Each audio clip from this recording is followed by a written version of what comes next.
Guys, welcome to my YouTube channel. I'm here with the pioneers. One of them is Brother Sam. He's going to introduce himself, and we are going to find out how did he get to know about the Church of Jesus Christ of Latter-day Saints. And we also have next to him Brother Washington MTHENJANA. He made history today. Brother Washington was just today sustained and set apart as a second council in the branch president, in the bishopric rather, of the Archdiocese Board. And it was just a privilege to witness that event taking place today. We attended seminary together and the institute as well. So you know, when you grow up with someone and then you get to see him, you know, being elevated to that position of service and not entitlement. So I just want to speak to Dasem. Dasem, you have a wonderful story of how you joined the church. Can you just share with us, how did you get to meet the missionaries? Yeah, actually, when I met the missionary, it was my grandmother who came as a church, as a member with Dr. Mkukulu, Rajuel, and Dr. Thomas. So both of them, Dr. Mkukulu, Thomas. Yeah. Dr. Thomas Mkukulu, Rajuel Mkukulu.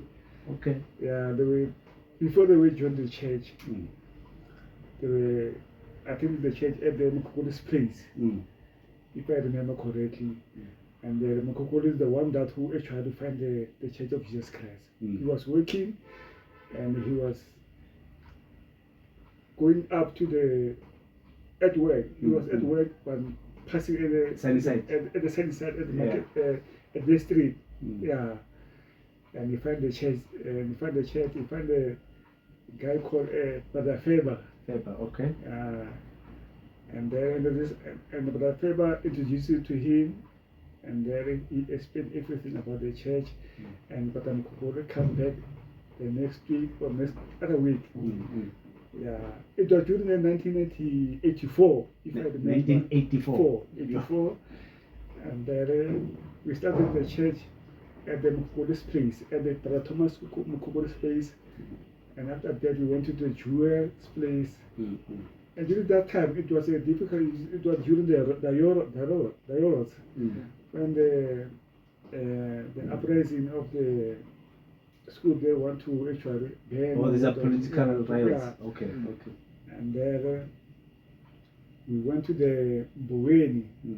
After Buweni, we went to the school. And Matawati, all we just around the RTG until we found a place called Mukate in the during that time it was difficult, but the church was growing.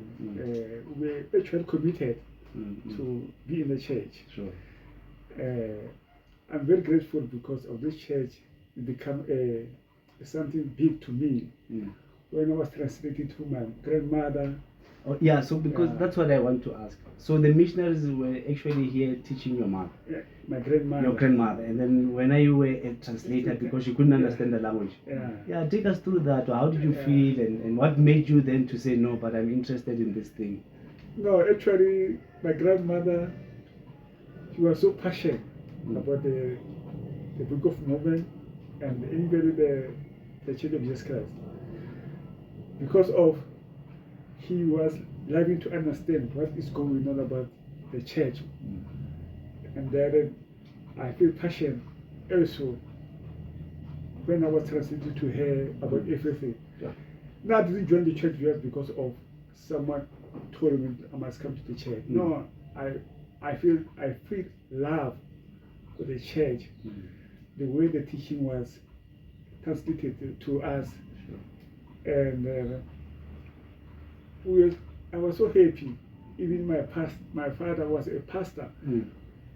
He used to always tell me that keeping the book of Mormon, one of the book that he want to read about the prophet. He also inspired by the prophet Joseph Smith.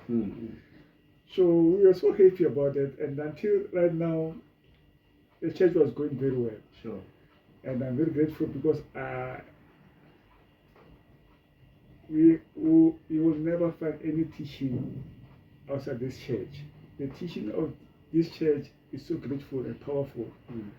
I'm very grateful. Even today, I'm so inspired about everything.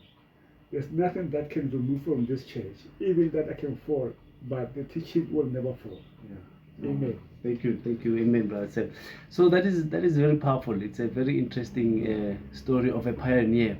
You know, I promised you, Hore, I will bring some pioneers who will come and share their testimonies, and brother Sam is a testament of that. You know, this is a man who was supposed to just be a translator to a grandmother, but when he heard these teachings, you know, can you imagine translating the story of Joseph Smith to someone, and you realize, oh no, I'm feeling something. You know, translating the teachings about the Book of Mormon to someone, and then you realize, but no, these things are speaking directly to me, and hence brother Sam took that decision. All right, I also want to learn more, and he's been a member since 1984. 1985. 1985. So it's close to how many years now? 30, 40 years. It's been a long time, you know. Yeah. So thank you, brother Sam. So now we've got brother Wash. As I said in the beginning, brother Wash was just sustained and set apart today as a second council in the branch presidency of the Montana ward. Obviously, by that time, brother Sam was being taught by the missionaries. In Atteridgeville, he was not yet a member. But now he's a member and he's gone through seminary, he's gone through institute. So maybe, brother Wash, take us through how did it feel when you were given that call to say you are going to be called as a second counselor? What memories did it bring back, and how did you attending seminary and institute help you to get to where you are now? Okay. Basically, as you know, that the church is a church of service, and in the church we are taught even from when we are young. As I mentioned, seminaries where we've learned of how the church was found and how the church was restored. It's where we learn of the teachings of the church, how we should handle ourselves, and we learn on how to be good neighbors to those that whom we live around. So that's what basically inspires us. I mean, in ensuring that the church grows, because of the church is about the real growth. Yeah, and we have to be a light, I mean, to those that who are around us, and we should ensure that we uplift others. Sure. So now maybe let me ask this question. You are sitting next to a pioneer.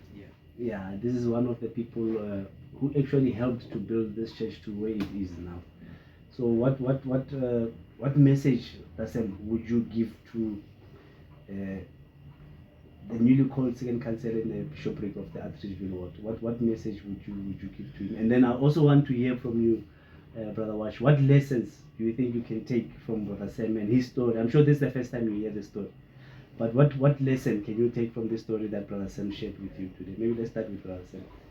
What message do you have for our newly called leader here? What I can say to brother Washington, say, hold it to the rock. Hold on, my brother. You are chosen, and you are chosen, and it is not by mistake to be chosen by God to be a leader. And I'm very grateful to hear that good news for you. Keep it up, and you continue to serve the Lord. You are not saving yourself. You are saving to please the Lord, to make His church go forward.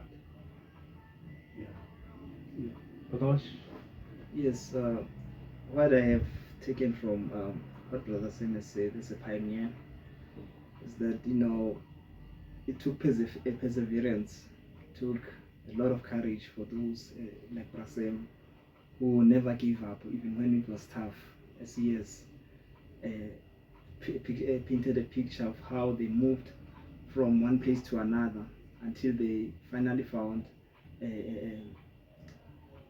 a church in a space in Mokhatle and in Letswalo Street. So it gives me confidence, I mean, to know that, you know, those that who were before us, those that who came before us, have taken so much